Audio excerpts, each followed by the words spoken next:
What's up, my good people? I am broadcasting from Puerto Escondido. Came down here with a client after he came up to the mountains for some healing. Had an incredibly powerful ceremony, and he had a week here, so I wanted to take him around Oaxaca a bit.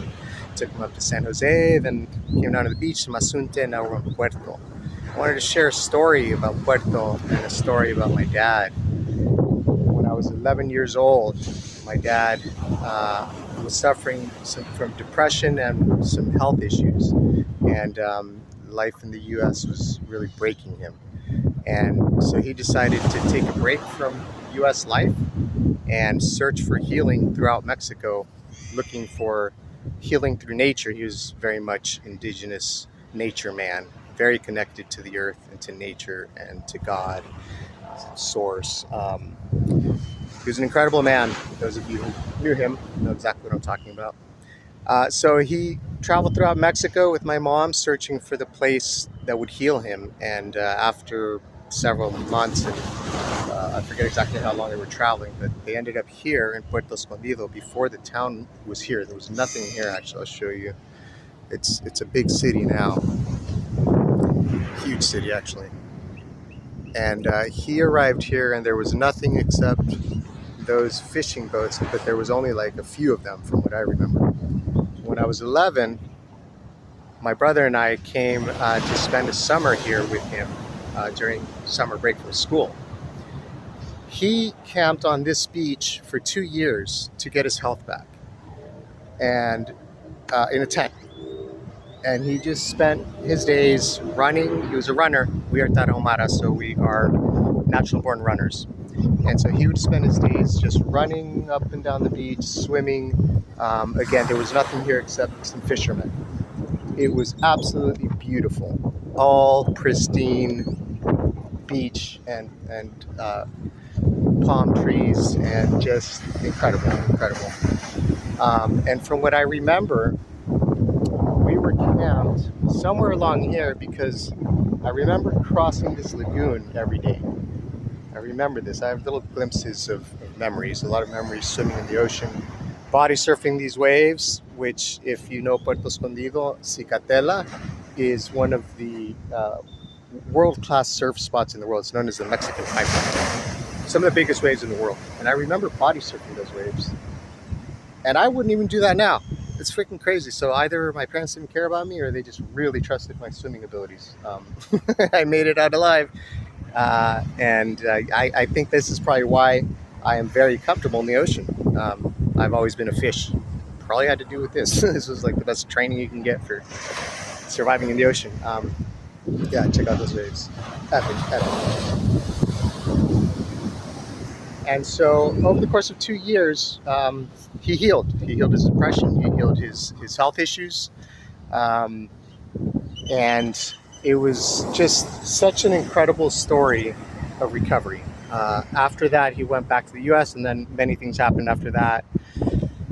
Accidents and some more health issues later on in life, like the time he ripped his arm off because his crane was devouring his arm. Ripped his arm off and laughed about it later. That's those of you who know our family and know him, know that story. That story's for another time. It's in my book, actually. So fast forward in life, and you know that I then fell into depression after my divorce and after he passed away in 2017. And it was a really, really bad depression. And the magic mushroom saved my life 7 years ago. And then I started writing the book about it and published the book during COVID. And I started filming a documentary about this because I knew that this was a miracle that I was living. So I got together with my really good friend Camila Doldas. Camila, te amo, who is a videographer, and she was also going through some things, some depression. And so we decided to make a documentary about this whole journey in plant medicine and mental health and depression. So I met her here at this beach several years ago to start that project, which is still ongoing. And I'm actually now in a school called the Soul of Filmmaking School, run by Ben Joseph Stewart. If any of you know him, he is probably the best documentarian in the psychedelic space. He has documentaries on Gaia, is the producer for Psychedelica, DMT, Quest 1 and 2, Alone in the Dark with Aubrey Marcus. Really incredible. So I'm in this course to get it out there. It's an incredible course that takes you from the conception of a film to producing it, to getting funding, to putting it out there, to pitching to Gaia, to Netflix. I am 100% confident that this is exactly what's going to finish the documentary finally. And I'm way ahead because I've been filming my whole journey for the past 6 years. So I already have all the footage. We are putting it together, and that'll be out soon. So I will let you know when that's out. So I met Camila here at this beach, right? Life just sort of arranged all of this. I didn't plan this. I've been connecting the dots throughout this whole journey. But when I arrived, this was where we started, right? And the first day one, in the hostel we were staying at, I remember being very stressed out about it because it's a big project. I didn't know where to start.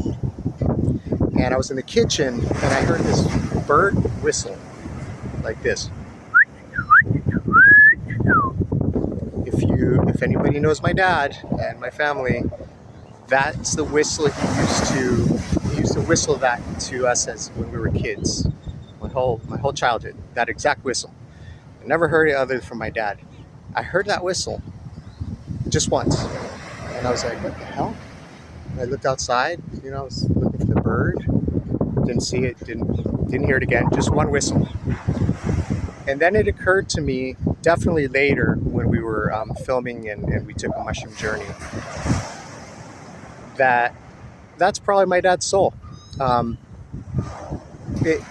It felt like he was here, his soul was here, and he was reminding me to not worry, that everything's going to work out, and to push forward. He was the epitome of resilience, of stoicism, which is a big part of my life, Stoic philosophy. I write about it in my book. The epitome of that. And that's what that whistle represented. And I was like, wow. That was years ago. Ever since then, I've come to this beach many times. I have felt his spirit and his soul on this beach. His soul lives on this beach. I know for a fact. I have done a few ayahuasca ceremonies here. The first one was really intense, and his presence was here. His soul is here. He and I merged consciousness during that ceremony. We became one. That's happened a few times. So this beach is just wild to me. And so now I live in the mountains of Oaxaca, which is 3 hours from here. Working with an incredibly powerful medicine woman, healing many, many people, working on this documentary. We are doing retreats, ceremonies, sacred mushroom retreats, healing. We have helped many, many people heal by now, over 100, 120. I have an Excel spreadsheet. I've kind of lost count. Living just an absolute incredible life that is a continuation of the lessons that my father taught me. Just by being, we thought we were crazy when he was doing all this health stuff. He never ate processed food. Everything we're learning now, he already knew decades ago. Healthy food. When we were camping here, he had no money, so we were eating fish and mangoes that were on the trees, and there was plenty of food here. So he found abundance in nature and didn't need money. We were eating fish. He made friends with the fishermen, and it was just a healthy existence. He was very much he was a boxer, professional boxer, so and a long distance runner. So exercise, natural food, sunlight. He was a sun worshiper, the biggest sun worshiper. He knew the sun was not bad, as they have brainwashed us to believe, that the sun was essential for health. He was into ice baths. Everything I'm teaching now, he was already doing, except for the mushrooms. Although I have a feeling, because he would disappear all day sometimes, and I think I remember a few times he'd just be gone for days. I have a feeling that he would go up to the mountains and eat mushrooms. I don't know. He always had a smile on his face, so that's my theory. Anyways, so I am embodying and living and now teaching and moving forward the wisdom that he naturally had in his indigenous DNA. of spreading health. And he was just doing it by example. He didn't push it on us too much. So the healthy foods, yes, when we were kids, and we would go out and eat junk food. He wasn't looking. Um, but he just embodied health and just did this his whole life, and we didn't listen to him until now that I see, oh, okay. But I remember, and I just he was leading by example. He was just being him and being extremely healthy. If you read my book, as you know, my father is a huge part of this whole journey and of my story in my book. Um, I am certain that he channeled that book through me. I channeled it. It was channeled. It was such an incredible feat, almost impossible. And as many of you know, I sacrificed everything for this book, this life, this documentary, everything I'm doing. I've lost so much, so many people. So it's been an incredibly challenging journey. And I couldn't do it without the resilience that he had. Um, So, yeah, it was, and I've heard many other people talk about this who accomplished big things. Ben Joseph Stewart, during our school, one of our first lessons, his first documentary, he said the same thing, that it was channeled through him. He spent like 6 months, 8 months working on Kaimatica, which is on Gaia, I believe, and on his website. And he said that it was incredibly challenging, but it was channeled through him, that it wasn't his. It was some force, some soul, some spirit that channeled that documentary through him. And now, of course, he's made many more, and that led to everything that he's doing now. And that is the feeling. That is the feeling when you have something that is absolute truth, that is more important than anything in the world. Essentially, that you're willing to die for. I mean, really. That is source. That is spirit. That is God. It is a power and a force that is greater than simply our identity, our bodies. It is. So anyways, that book was channeled through me because it was his lessons, and he passed away and wasn't able to teach other people. He had to take care of himself and his family, so he didn't have the resources to do what I'm doing now. But as I have mentioned many times in podcasts and articles and in my book, we are the sum total of our entire ancestry. Uh, the cells of our body carry all the information of our entire ancestry. No information is lost. Every experience, every thought, every second of all of our ancestors lives in cellular memory in our body. Um, I have experienced this many times in plant medicine journeys, and it is supported by science. So, every experience is passed forward through epigenetics. So for evolution, for survival, so that we remember the dangers of life, but we can't possibly hold that in our conscious mind.